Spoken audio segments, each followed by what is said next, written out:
Howdy folks, I'm Hunter and this is Rebecca. We're with the Family Showdown and today we're presenting our top 10 heavy board games. So when we're making this list, we kind of got in discussion, what's a heavy board game? And we come to realize everyone's opinion of what a heavy board game is very different. So you're going to see a little bit difference between our list, and obviously it'll be different from what you consider a heavy board game. But hopefully give you some good ideas on some good heavy board games to play. True. Number 10. And number 10 is Food Chain Magnate. Good one. This is a splatter game. If you don't know what a splatter game is, imagine a very complex, heavy game with low production value. I joke. But it's not. It's definitely not a looker, but I love this game. It's all about running a restaurant business. You're filling out your staff. You're going out and doing marketing. You're trying to get people to come to your restaurant and eat your food at the highest prices while not letting the people go to other people's restaurants to eat their food. Kind of really cutthroat, kind of repetitive game, but a lot of fun. Food Chain Magnate. I think you underrated the cutthroat part. It is very cutthroat. It is kind of a mean game. Definitely not what I consider. A lot of people would call it a Euro, but it's too brutal for a Euro game, in my opinion. The nice thing is you can get upgraded bits and stuff to make it a little more of a looker, too. Though, you can. There's options.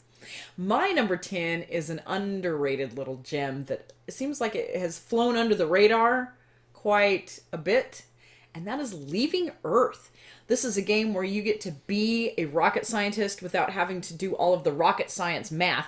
There is a lot of math in this game, but it's all basic, simple math as you're trying to calculate all of the thrust needed for the weight for your payload to get it launched, either whether you're going to put it into orbit or take it to the moon or beyond. It's got a bunch of different expansions for this game as well, so you can study and fly to different parts of the solar system and whatnot. Really interesting, intriguing game that really immerses you into the whole science behind what we actually are doing in the space program. Pretty cool. Leaving Earth. Under the radar. Under the radar. I like it. Number 9. My number nine is Tricarion, Lords of Illusion. So this is a really fun, heavy Euro game where you're doing worker placement type things. You're gathering all the components you need to perform tricks. You're building out a staff to help you do that. You're going to go out to the concert hall or the venue to perform the best trick and try to outdo everyone else to get the most victory points. And it's a really cool game. I personally think it's very thematic. But someone thinks that you can't do tricks with glass and rocks and wood. So I know they had to simplify the resources for this, but I'm like, I got some glass and a stick. I just thought it was funny. I don't know. It's a good game. It's a good game. Your trick. I get it, but anyway. I get it. My number 9. Less about magic, more about ninjas. In Yedo, you get to go and run around as a ninja, and you've got to accomplish a bunch of different missions of varying degrees of difficulty, from stealing somebody's slippers to assassinating the emperor himself. You're running around on a very tight worker placement board where you have to acquire different resources that are basically ingredients to help you accomplish these different missions, and you're also limited by how much you can carry with you and whatnot to do these missions, so it's really difficult to kind of prioritize what you need to do. Meanwhile, you're sneaking into worker placement places in front of other ninjas, hopefully. Really interesting game. Love the mechanism and just the intrigue behind all of it, and that's Yedo. Yeah, this one this one's a little mean too, because there's a mechanism in the game where the Night Watch. The guards are going around, and if they stop at a certain spot in the city, the worker placement slots don't fire off, and there's ways to manipulate that. And it can even be more brutal with certain types of cards in the event deck, but you can take some of those out and make it a little more friendly. So it's got some balance there. Number 8. My number 8 is Arkwright. Ooh. So if you were to open up a dictionary of board games and look up heavy game, you're going to see a picture of Arkwright because it is a massively heavy game. Great Yuri game. You're building out your industry, but it teaches you all these things. In fact, I say all the time that this should be part of an economics 101 class because it teaches you supply and demand and marketing and worker shortages and unemployment, all sorts of craziness. Obsolescence of equipment. It's a really cool game. There's a lot going on. It's a brutal game to teach, but it does help you out a little bit The designer of the game made 2 versions of the game: a lighter version to kind of ease you into the craziness, and then the full-blown, massive, heavy game. I enjoy both versions of the game. But it's a crazy hard game to teach and a lot to learn. But I personally think it's really rewarding because it feels like you accomplish so much as you pass through the flow of the game. Yeah, it was like this close to being too heavy a game for me. It just brain oozes right out the ear, right? But at the same time, you get addicted to trying to get you're like, I'm going to make this little factory go. It's really interesting. Shockingly interesting how, like you said, all the economics, because that's not normally something I would be interested in, but you just get hooked on trying to get, things accomplished in that game. Pretty cool. So, all right, my number 8, also heavy, and that is The Colonists. This one is, again, you've got your own little player board plus the main area, and you're working through 4 different eras, and each time it starts out with the first era, and it's the simplest era, because it's going through a series of different time frames. So we're going from, like the Bronze Age and on and that kind of stuff, right? And you got worker placement, tile placement, and you're working around and trying to build up your area, all these resource management, all this crazy stuff, and then you go on to the next era and they add more stuff into it, and each time it gets a little bit more complicated. It's fascinating of a game because it's so heavy to begin with, but then they kind of feed you more and more, so it just becomes easier and easier to understand how the game works while it's getting more difficult, if that makes any sense. It's fascinating to me. But then, like we've discussed before, it's a really neat idea too, is that it's in 4 phases. So you could play just Era 1 and call it a day, or you could play Era 1 and 2, or you could play the whole thing and just go into a marathon gaming session with this big monster game of The Colonists. Yeah, we've played pieces and parts of it. Sometime I want to sit down and make a day of it and play the whole thing. But you're talking 6-8 hours. It's truly an epic game. It actually, on the cover of the game, it says the epic strategy game, and it is an epic game if you played everything all the way through. And we've only played pieces and parts at a time. Not all through. Not all the way through. Someday we'll do all the way through. Number 7.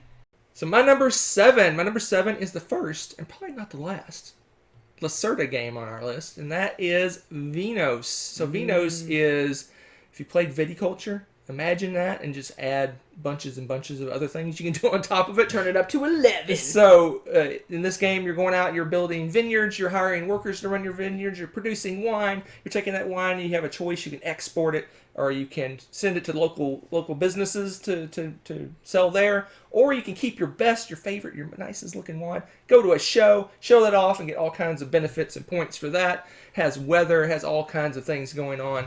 But what's cool and kind of flows through all the different Lacerda games is it's a bear to teach, it's a bear to learn. But once you get going, it's fairly simplistic in how the actions take place, because in Venos, you have a 3x3 grid, and you're just moving a worker around, picking what action you want to take each turn, and you take that action. But the depth of the game is just what makes it super, super heavy. Yeah, I don't envy you teaching me this game. I don't know how you like simplify it down into the bits and pieces, but like you said, it's just so neat when it boils down to, well, this is what the turn is, and you can put it on a little checklist. Right. And then it just spiders out from there. It's amazing.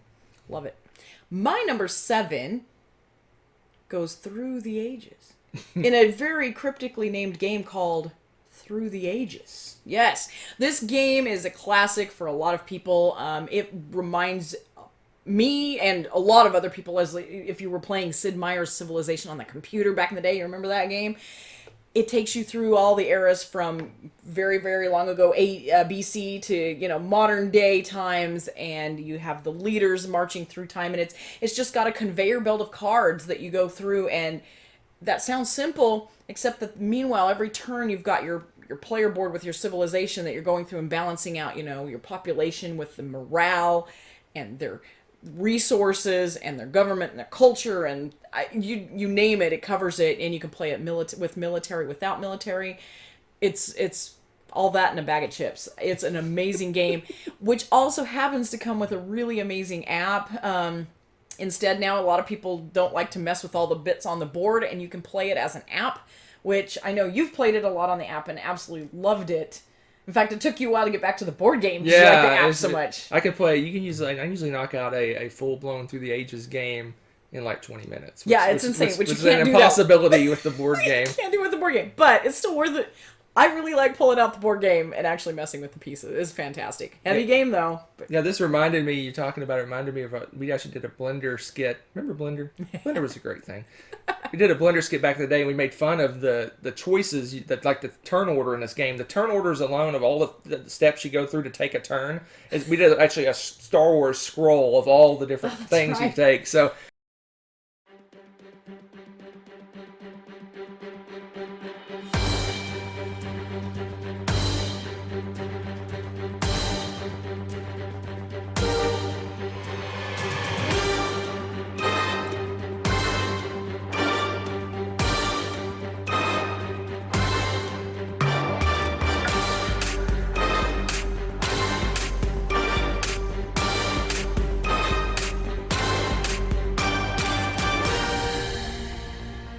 This one's choice. Probably one of my hardest games to teach new players is this game. It is a bear to teach because there's just so many choices, so much going on. Well, and everything has a repercussion. Right. So, if you do this, well, there's a consequence somewhere else with your population somehow, way, shape, or form. So there's so much that you have to think about before you even take that action, because once you start that snowball down the hill, it just keeps accumulating. Yeah. It's amazing. So, really, really good game, though, Through the Ages. Number 6. All right, my number 6. You remember the Wayback Time of my last choice of Vinhos. It was a Lacerda game. Well, here's another Lacerda game. Really? This one I like slightly more, and that is On Mars. Of course. So On Mars is just an awesome game. It's very thematic. I think Lacerda makes some of the most thematic heavy games there is. So in this game, you're basically colonizing Mars, and what's kind of the gimmick, what's kind of cool about this game is there's 2 completely separate worker placement spots. There's one up in the space station orbiting the planet, another down on the planet. So you're taking certain actions in this part. You're doing planning and organizing up here. Down on the planet, you're actually building buildings and driving your little rover around and your little robot picking up stuff and building buildings. And you have a choice. There's a shuttle that's kind of going between those spots, and you can try to ride along the shuttle and get all these benefits. Or if you have a lot to do on the planet, you can just stay down there, forego some benefits to be able to continue to take actions in that same area. Super thematic. The workers actually people just kind of work together some on this to build buildings, and how they orient to each other helps each other. You can use each other's research. It's a really, really cool, really great game. I liked how that thematic action kind of did lend itself for this game too, because you're right, we shared some of the technology and worked together like a lot of the space program stuff does, but at the same time we still have our own agendas, and obviously we're still competing for the victory. Yep. But it's a lot of fun. It's an amazing game. It's a really good game. My number 6 takes us back to Earth and back in time to Egypt. This time I'm talking about Tekhenu. Talk about a game with a gimmick. And you don't usually see that with heavy Euros, right? But this one, right in the middle of the board, you have a giant obelisk. And it turns and shines or reflects the light, or however you want to look at this, and tells you what time of day it is in certain areas on your board where you're moving your workers around. And depending on whether it's day or night determines the type of resources that are valuable and can be worked in those areas. So a lot of these areas have 2 or 3 different time frames that you can do different things at each spot. The worker placement movement in this is incredibly tight. There's a time frame for building a lot of different things. Some of the things have multi-purpose use, which is crazy. And again, it all kind of hovers around this central feature of the obelisk and how that's going to operate, and that just determines how your move is going, each turn is going to play out. I really enjoy this game. It's another heavy one with tight worker placement, though. Awesome game. I love Tekhenu. I think you like this one so much because it reminds you of Trajan. If you play Trajan, it has all these mini games going on. There's like I think 6 different sections of the board, and there's stuff you do in each one of those different sections that are kind of different, but they interact with each other in very interesting ways. It's dice drafting. It's got a lot of cool mechanisms going on. I like that one. That's a good one. It is good. Number 5.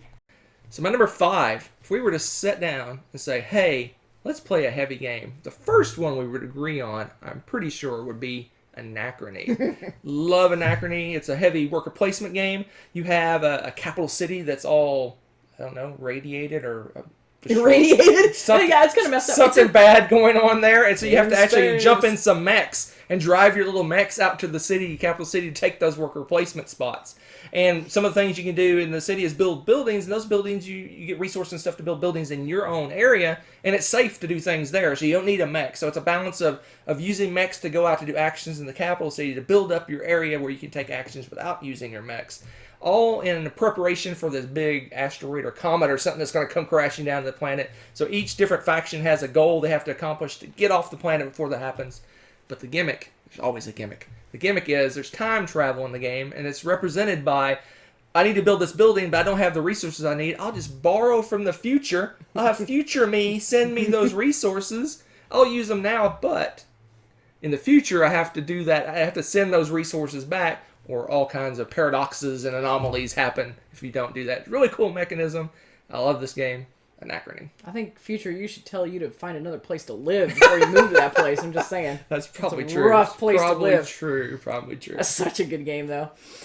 All right, so my number 5 is a classic, I think, nowadays, for a lot of people that enjoy these heavier games. Although you don't seem to think of this as a heavier game anymore because you like these crazy heavy games. But this is Scythe we're talking about here. It's really a heavy game. And what I love about this one is the asynchronous player powers and player boards. Everybody's player board is slightly different. I love that.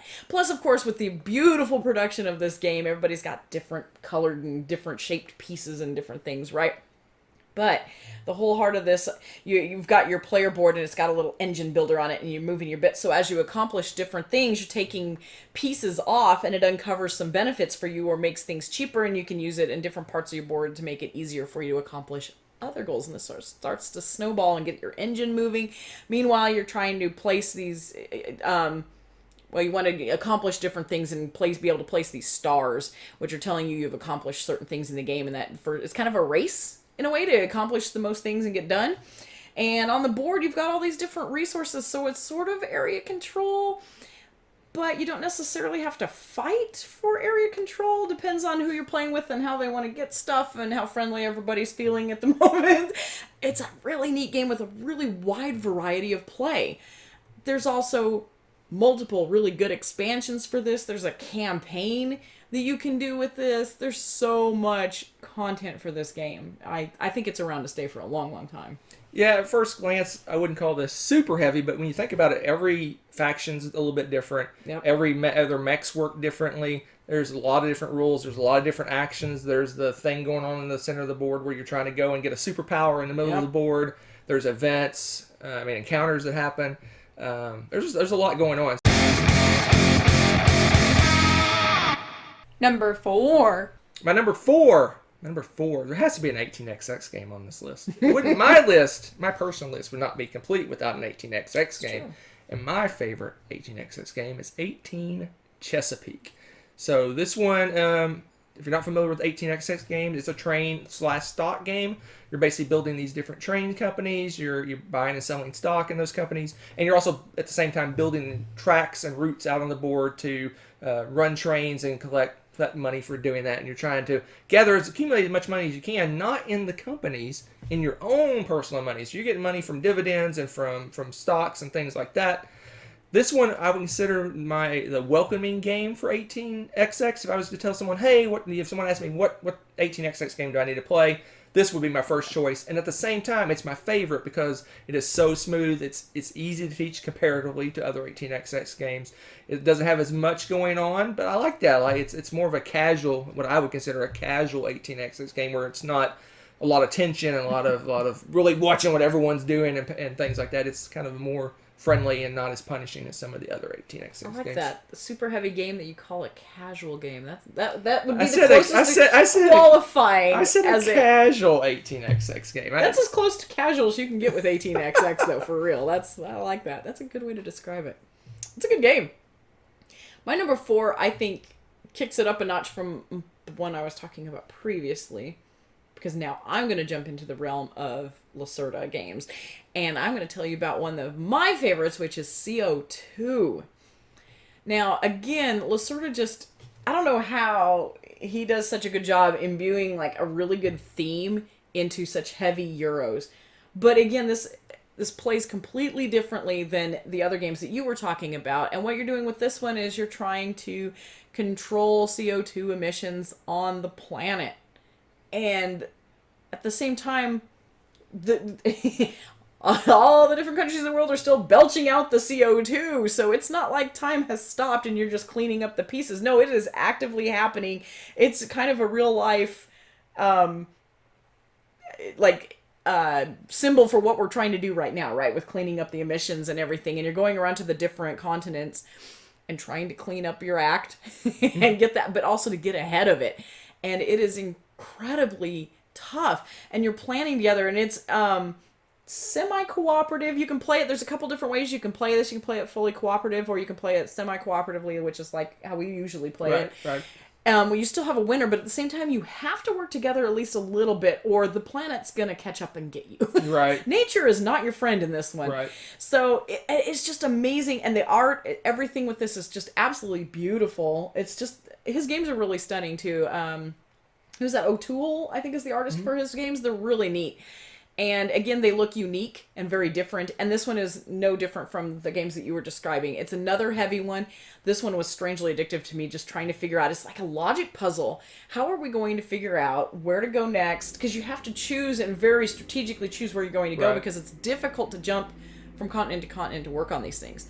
Really neat, heavy game. Yeah, Heavy. This one really keeps, like you said, keeps you on your toes. You got to keep up with the game, because if you focus in on what you're doing and try to maximize how you're playing the game, you're going to end up the game's going to win. Yep. The cooperative version though is not that way. You actually want to do whatever is best for the planet. But if you're playing the competitive version, it's a balance, and you really have to stop and say, okay, we're about to lose. What are we going to do to make this work, right? And it's very interesting in a competitive game where you have to take that step back and work together. I kind of like that. I think some world leaders need to be playing this, because I feel like this one's it's a little close to home, if you know what I'm saying. It's pretty impressive. That is true. It's pretty interesting game. Number 3. All right, let's move from 18XX to Epic. We're talking Epic. Remember the Colonists when we talked about the four eras is like an epic strategy game, like an epic Euro game of 8 hours. Well, here is the same, but we're attacking each other in space with Twilight Imperium 4th edition. This one is it's crazy. It's an epic game. It's a day. You make a day of this one. You actually set aside, order some lunch, maybe dinner too. maybe dinner too, breakfast. So this one is it's interesting. It takes the if you've played a game like Race for the Galaxy or Puerto Rico, it takes that same action selection mechanism where there's a series of different actions you can take. You're going to choose one of those actions. You're going to get to do an action that's kind of a little cooler than everyone else, but everyone else can kind of follow the leader and take that same action. So you're always engaged. You're always interested in what people are doing and what choices they're making, because you can follow that. You also got to be aware that they might be coming over to attack you, so you got to watch what's going on. So for a super long game, you're always kind of engaged in what everyone's doing. And in fact, in 4th edition, at the middle of the game, there's kind of an added little thing that happens where you start voting on laws and making decisions, and you're having discussions around the table. For a long, like, attacking, where you're attacking each other game, this one is super engaging. That's what I like about it. That's why it's one of my all-time favorite games, is because that engagement. A lot of times when things are going on in big games like that, you can wander off and go get a snack and whatever, because it's going to be a while before it comes around to you or whatever. This one, you're always on, and those however long, 6-8 hours or however long this game runs for you, you look, it's gone. You're like, the game's over? When did that happen? It's the shortest 8 hours you'll ever live in your life. It really is. It's shocking, because you don't realize how much time is passing, but you're right, because some of those games where there's a long turn in between, I could crochet a blanket or something in between, right? This one, you really are engaged the whole time, which is so crazy. The only time you might disengage is if someone's having an immediate battle and you're not part of it. Right. But you still want to know what the outcome is. Right. It's just amazing. And I actually feel tired after playing this because you're so on the whole time. I don't disagree with that. It's pretty awesome. If you want a full-on engaged game, that is the winner for sure. So my number 3 takes it a little more inward and into a more basic Euro in format, going into the realm of Stefan Feld. You actually mentioned it a little bit earlier, and it's my favorite and probably one of his very heaviest, and that is Trajan. This is, boy, when we talk about Stefan Feld, we talk about point salad. This is about as point salady as you can get. We got salady goodness, and I don't mean Caesar salad. Oh.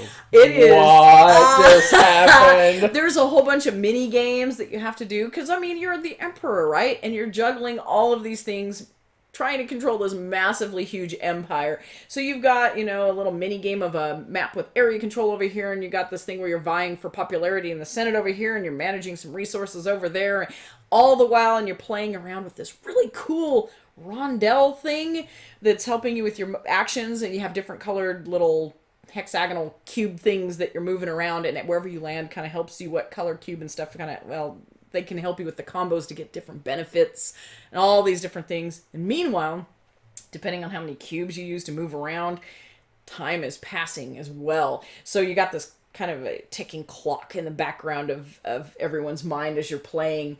And it's one of those that's also incredibly well scaled. Feld is really good at scaling his games, whether it's 2, 3, 4 players. They all are paced beautifully. And there's not any weird variants for his games at 2 players. So we really like a lot of his games. And this one scales fantastically. It's one of our go-to 2-player games if we want a heavy game. Really cool game. If you want some point salady goodness, you want a good, heavy, crunchy game, go for Trajan. Yeah, I find it interesting. You kind of mentioned it, that rondelle. Each player has their own little rondelle. We have our own. It's with cool. all these different little bits my on gosh. it. And it's just a puzzle. It's like, okay, if I pick up my things here and you drop them off Mancala style. Yeah. And you're moving around and you're like, okay, if I pick up this group and I move over here, but I don't want that action, so maybe I'll pick up this group. This group. And so you're constantly doing this like puzzle and you're bored, and I find that really cool. interesting. I'm usually not big on like puzzle type games, but for whatever reason that one's really engages me and makes my mind. Oh, that's just to get your turn started. I know, but I want to do this action, but I want this bonus. So how am I manipulating these pieces to do that? It reminds me a little bit of 5 Tribes in that way. Yes. You're trying to figure out how Very you want to do what action you're going to do by picking up different groups of things.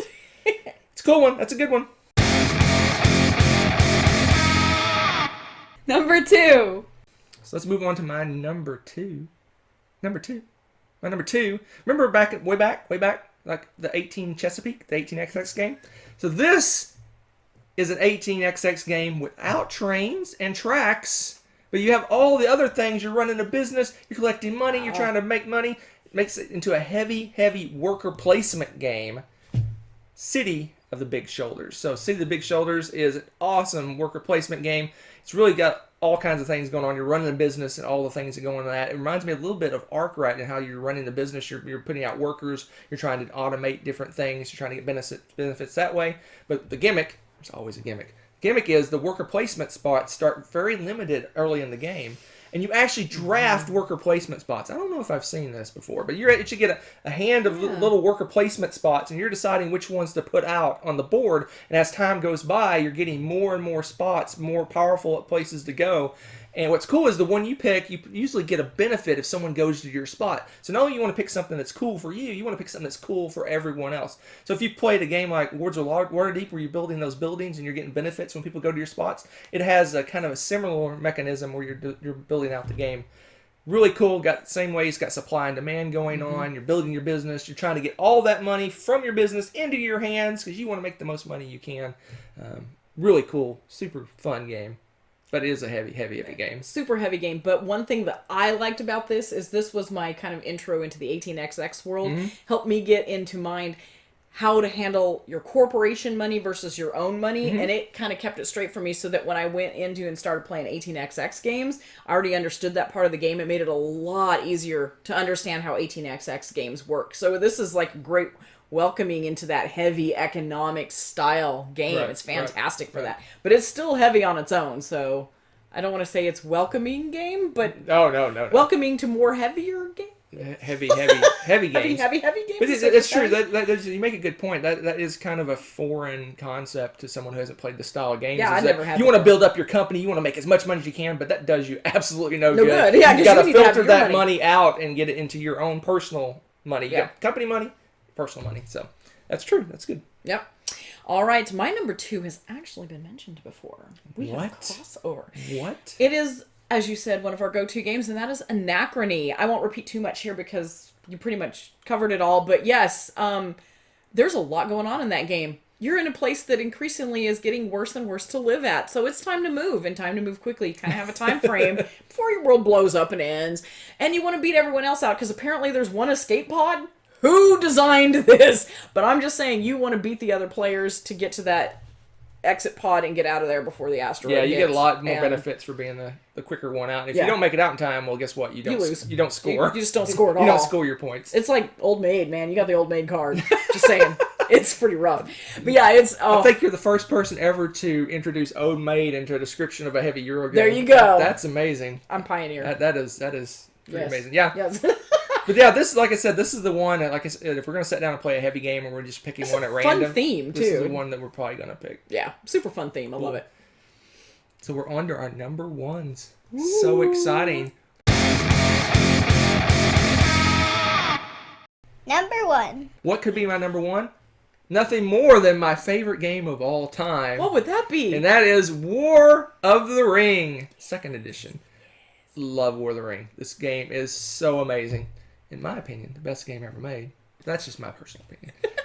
So War of the Ring is Lord of the Rings. If you've read the Lord of the Rings trilogy, you may have heard of it before. If you've read that trilogy, this is that game, as they say, in a box. You basically have all the cast of characters, Gandalf and Frodo and the whole crew, you get expansions, Legolas and Aragorn and all this stuff. And basically, it's some consider it a war game. In fact, Board Game Geek considers it a war game as well, the best war game ever made. I won't argue, but I don't consider it a war game. So it's a kind of a dudes on the map thing. You're basically going out, you're trying to conquer areas. The Shadow armies, their main thing is they're going out and they're trying to just destroy, take over as much of the land as they can. At the same time, corrupting Frodo, trying to get him to use the ring and not make it to Mount Doom.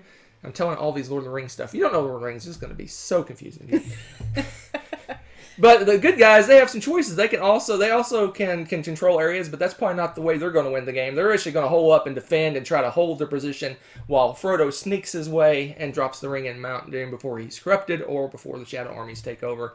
It's got multi-use cards. It's got dice. Use dice to drive your actions. So many cool things going on. This is another one that's a bear to teach. But this, in my opinion, is one of the most rewarding games you could ever play. Because if you're a fan of the Lord of the Rings series, I always describe it as you're writing your own story. Basically, you're given a blank book that says Lord of the Rings on it, and you can decide how it's going to play, what people are going to go where, what's going to happen, what epic battles are going to occur. You're all deciding that as you play the game. And at the end, you have a story to tell at the end. It's amazing. True. Talk about asymmetrical play. I mean, the goals are completely different. The way you go about the goals are completely different. Right. And it's fun for us too because I tend not to be as aggressive in attacks, so I tend to play the good guys, and they're more political and moving around and stuff. Yes, the light, the good fair peoples of Middle Earth, and you evil types that are attacky go around and just invade everything. And it's really neat because we play completely different styles in this game, and it's just a 2-player game, and it's so epic. Oh, good one, good pick. My number 1 is one of my top games of all time too.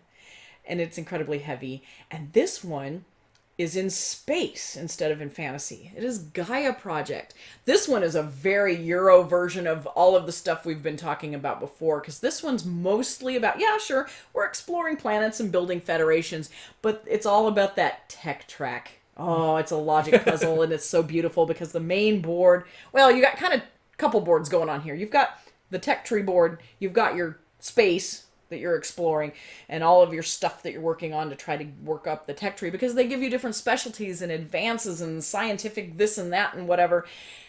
But it's a tight game, so you're not going to be able to go up all of the ladders. Of course, you're going to need to pick and choose and be strategic about that. Meanwhile, you want to expand well enough to get these federations and different things and build up these engines and get victory points from all of this. So it all plays really well and smoothly together. But what always just gets me the best, my favorite part of it, is actually playing around with the tech tree and trying to make that work to your advantage. Because which combination is going to work best with what you have? Every faction is asymmetrical again, so some races do better on different types of planets. So some of them are really easy and cheap, basically, to terraform and live on, versus maybe the neighboring planet is the exact opposite, where his setup is going to be entirely different. That plays into it as well, because with your special race abilities and whatnot, it might be easier for you to move up certain tracks where it's not as advantageous for me to do so. So there's every time you play, it's going to be completely different, depending on how you've played different races and what pops up. Love it. Love it if you like just a heavy, almost a cube pushy kind of style Euro game, but in space. This is your winner. Yeah, I like this one. This has one of my favorite things in the game. I love going for objectives and achievements, and this one has just all kinds. It has round achievements and in-game achievements, and going up to get the top of tech tree achievements. It's got all kinds of fun things going on. It's a really good one. I like that one. That's fun. There you go. 10. More than 10. 19. Very heavy games. So what are your favorite heavy games, and what do you consider heavy games? Maybe your games are even heavier than the ones we're playing, or maybe you consider somewhat lighter games heavy games. To each their own. It's all great. They're all wonderful. So we'll see you soon. Bye.